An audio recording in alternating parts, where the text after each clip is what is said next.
Ouais, même de mariage, je suis obligé de faire l'intro.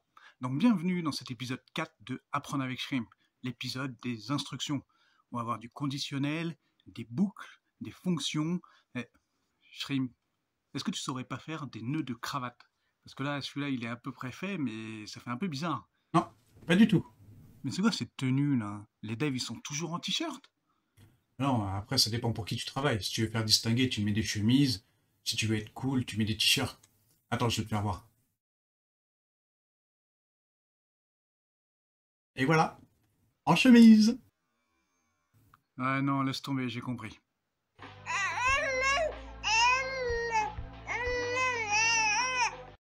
Ouais, je suis revenu avec mon t-shirt, je suis quand même beaucoup plus à l'aise pour faire les vidéos comme ça.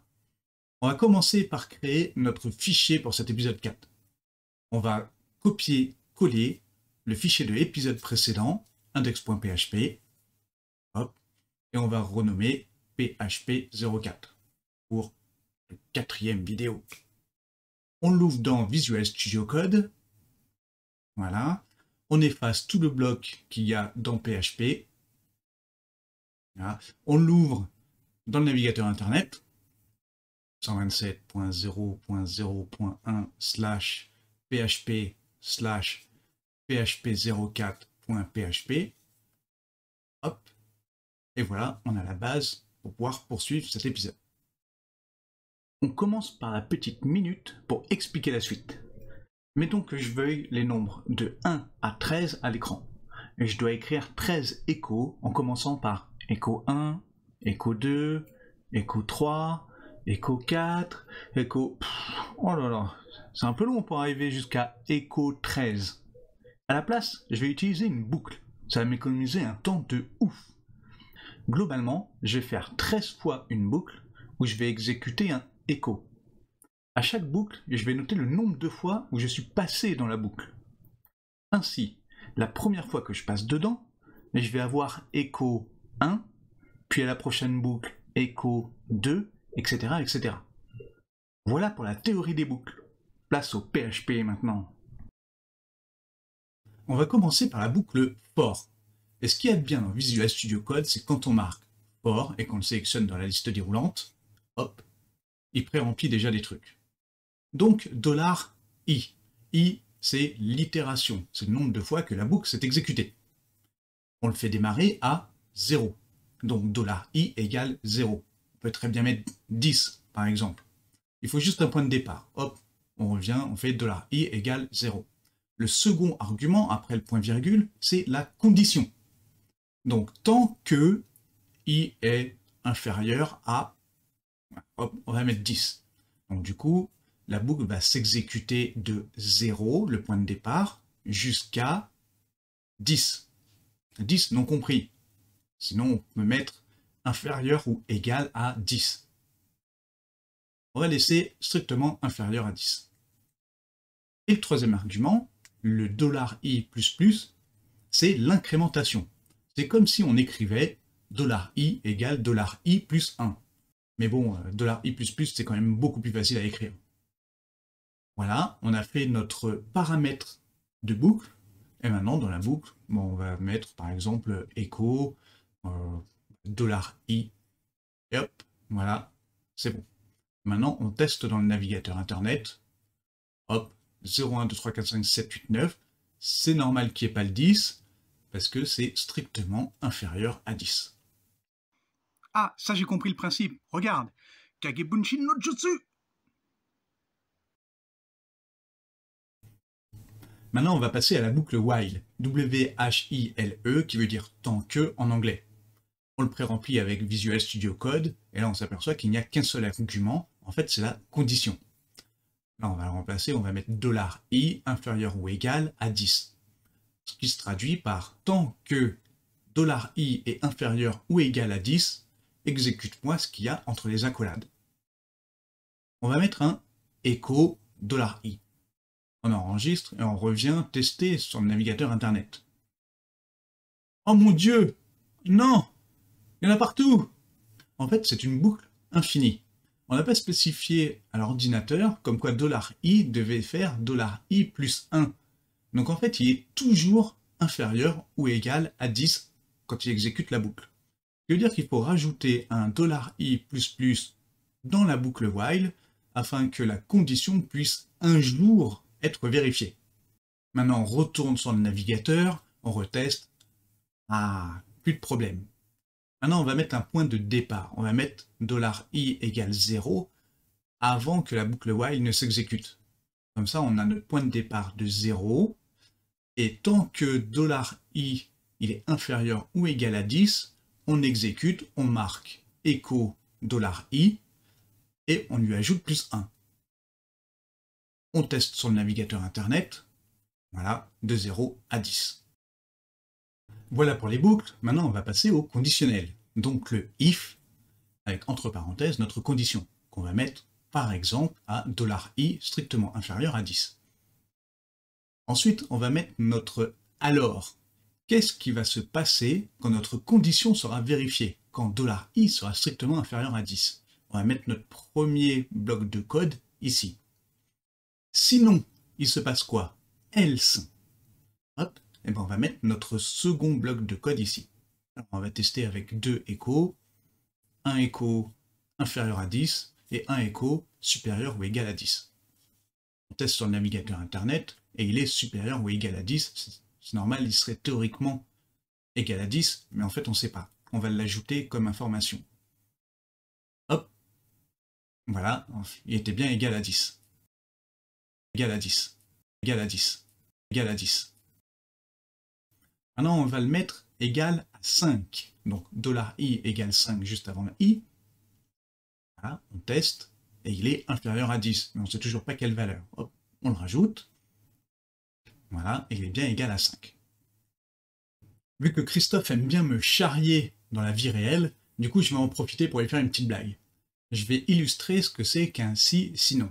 Alors, je vais mettre si Christophe va à un mariage, alors, hop, sinon, hop, Hey! et voilà, les conditions, t'as compris ce que c'est.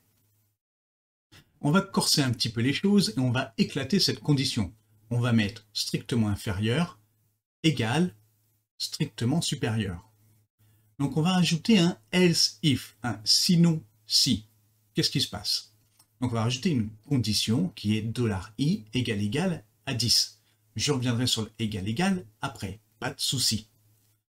Et là on va mettre un echo $i est égal à 10. Là, l'ordinateur va arriver au if. Il va tester si c'est inférieur à 10. Si c'est le cas, il exécute le code. Sinon, il passe à l'instruction suivante qui est le else if. Il va tester s'il est égal à 10. Si c'est le cas, il exécute le code. Sinon, il passe au else.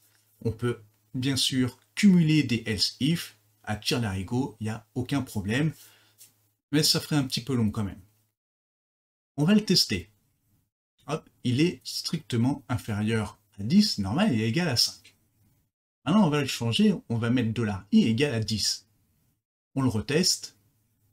Voilà, $i est bien égal à 10. Je vais revenir sur le égal. On va faire un test et on va transformer le égal en égal. On met comme valeur de départ $i égale 55, et puis après, on affiche un écho pour savoir $i en fin de if à quoi il est égal. On fait un test, et là, $i est égal à 10. Mais pourquoi? Comment ça se fait? En fait, l'ordinateur, il va lire le code en commençant par le if. Est-ce que $i, il est strictement inférieur à 10? Il est égal à 55, donc non. On passe au else if. $i égale 10. Mais ce n'est pas une vérification de condition. C'est je mets 10 dans la variable $i, comme on a fait $i égale 55. Donc forcément, cette condition, elle est juste, parce que l'ordinateur a réussi à faire cette opération-là, et il rentre dans le else if. Conclusion, $i égale à 10. Donc n'oublie pas de mettre égal, et pas juste égal. Et enfin, on va voir les fonctions. Les fonctions, c'est des blocs de code qu'on va pouvoir appeler n'importe quand. Pour ça, on met function. Attention, c'est un U, c'est pas un O, parce que c'est de l'anglais. On tape le nom de notre fonction, test, ouvrez les parenthèses, fermez les parenthèses. Dans les parenthèses, il y a des paramètres, c'est des variables. Pour le moment, on va faire simple, on va laisser un vide. Et ensuite, on tape echo, coucou test, ok, enfin marque n'importe ce que tu veux, on s'en fout quoi. T'enregistres, tu retournes sur le navigateur internet. Ah, il n'y a rien d'autre qui s'affiche. C'est normal, on n'a pas appelé la fonction. Pour ça, on va mettre test. Ouvrez les parenthèses, fermez les parenthèses, point virgule. Voilà, on a appelé notre fonction. On enregistre, on teste, hop, coucou test, ok, ça marche. Trop bien. Maintenant, on va jouer avec les paramètres. Donc, on va mettre une variable. Donc, voilà, echo, variable, très bien. On met une variable entre parenthèses. Hein, et là, on met 1, 2, 3, 4, 5, 6, 7, 8, 9. Mais ce que tu veux, on s'en fout. Même mettre une chaîne de caractères, tu peux mettre vraiment ce que tu veux. C'est pas grave. On enregistre, on teste. Voilà, 1, 2, 3, 4, 5, 6, 7, 8, 9. Maintenant, autre test. On va mettre la variable à une valeur 1, 1, 1, 1, 1. En dehors du bloc fonction. Et puis là, on va appeler notre fonction test en mettant que des 2. Est-ce que ce qui va ressortir, c'est des 1 ou des 2? Tu enregistres, tu testes, c'est des 2. Pourquoi? En fait, la variable qu'il y a dans les fonctions, c'est des variables vraiment propres aux fonctions. Ça restera dans la fonction, ça ne peut pas déborder dans ton code. Ce qui veut dire que si tu as une variable 1 qui est égale à 308 dans ton code, et une variable 1 qui est égale à 400 dans ta fonction, ces variables-là, c'est comme si c'était des variables totalement séparées avec des noms différents. Alors pour l'usage, il vaut mieux effectivement mettre des noms de variables différents. Sinon après, à la lecture du code, c'est un petit peu difficile. Et alors là, la partie la plus intéressante, c'est de jouer avec les paramètres. On va mettre un deuxième paramètre à notre fonction. Donc variable, virgule, une deuxième variable. Hop, on met des échos, on fait l'appel, 3333, on teste, voilà le résultat. Maintenant, on va oublier de mettre le deuxième paramètre dans la définition de la fonction. Hop, et on continue d'appeler la fonction avec 2222, virgule, 3333. Hop, erreur. Alors la description est en anglais, mais grosso modo, c'est vous avez mis trop de variables dans l'appel à la fonction. Maintenant, on va faire l'inverse. On va rétablir la deuxième variable et on va oublier, lors de l'appel de la fonction, le deuxième paramètre. On enregistre, on regarde ce que ça donne et oh, nouvelle erreur, mais cette fois-ci, oh, vous avez appelé la fonction, il y a trop peu de paramètres.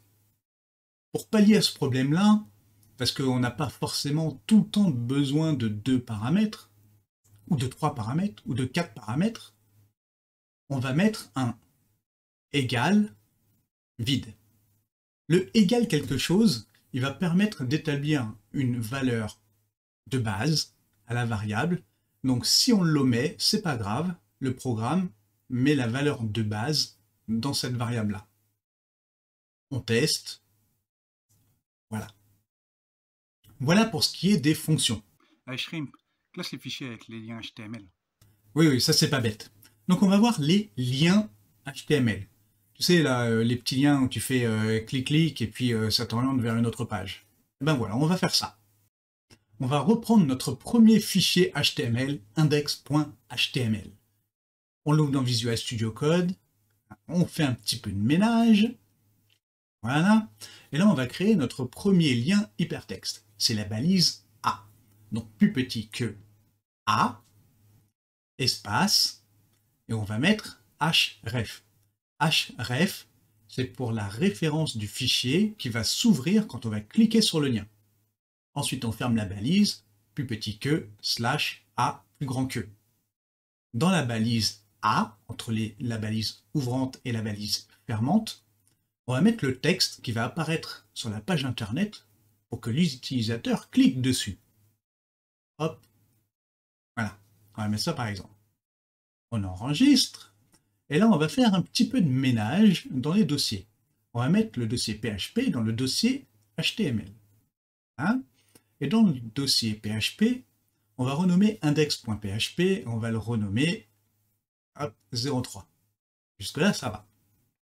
On revient sur notre fichier index.html et on va compléter le href. Le fichier qu'on va ouvrir, c'est php03 qui se situe dans le dossier PHP. Donc on va mettre déjà comme référence qu'on veut que la base, la racine, elle s'ouvre à partir du dossier HTML. Notre fichier index.html, il se situe déjà dans le dossier HTML. Donc pour ça, on va mettre // ce qui veut dire la racine, c'est là où il y a le fichier. Ensuite, on veut aller au dossier PHP. On marque PHP / et après le nom du fichier, donc php03.php.